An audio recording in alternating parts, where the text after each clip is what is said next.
Aujourd'hui, le City Red Andros fait étape à Melun, en Seine-et-Marne, pour un nouveau parcours d'orientation dans toute la ville. Cette année, l'association fête ses 10 ans.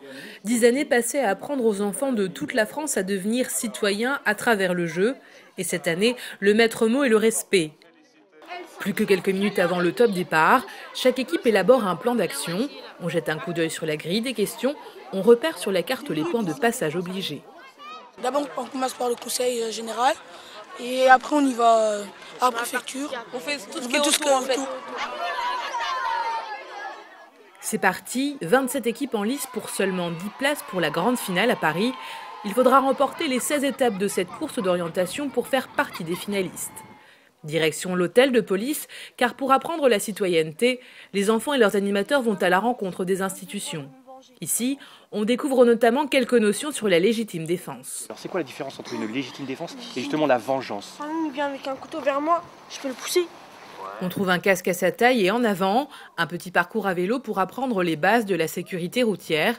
Après toutes ces émotions, rien de mieux qu'un peu de musique à la préfecture. Cela vous rappelle. Oui, c'est le livre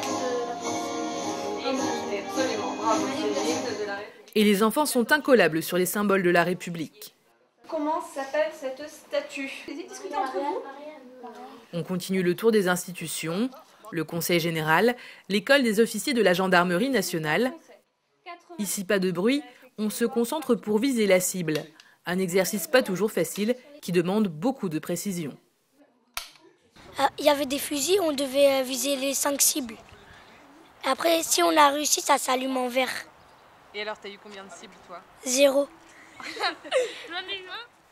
Kamel n'a pas atteint une seule cible, mais l'essentiel c'est bien de participer. Chaque enfant repart avec un diplôme. C'est déjà l'heure du repas. Certains en profitent pour essayer des skateboards électriques, faire de l'acrobranche ou tester de la pêche virtuelle, pendant que d'autres reprennent déjà la route. Pas une minute à perdre, direction le musée de la ville de Melun. Les enfants sont très attentifs. Ici, il faut retrouver des détails dissimulés dans les tableaux qui les entourent. Évidemment, on apprend aussi le respect à travers le sport, des cibles à viser avec un ballon de basket, des dribbles entre des obstacles, sans oublier les shoots autour de la raquette, des exercices pas toujours évidents pour nos jeunes basketteurs, mais avec un peu de persévérance, les résultats sont là. D'autres testent des fauteuils roulants, mais très vite ils comprennent que ce n'est pas un jeu et qu'au quotidien, être handicapé est une chose difficile à vivre. Le sol, il n'est pas toujours comme ça. Donc des fois, il y a des sols plus... Oui, ils ne sont pas adaptés au fauteuil. Le City Red Andros, c'est aussi apprendre à respecter l'environnement. Ici, on explique aux enfants les bases du compostage, épluchures de pommes et de carottes, coquilles de mouchoirs en papier. Pour ces animateurs, cette sensibilisation est essentielle. La plupart, c'est une découverte, mais c'est vrai que le fait que les enfants soient sensibilisés, ça peut permettre, quand ils rentrent le soir à la maison, de sensibiliser aussi les parents.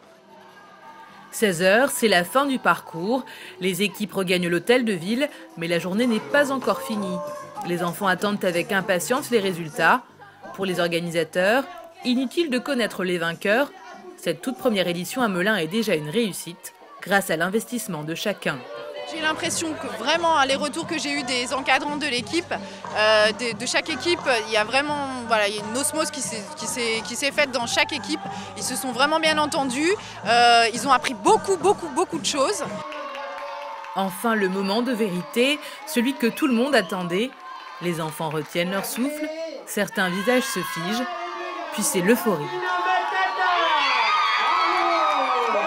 Une victoire bien méritée pour cette équipe si soudée.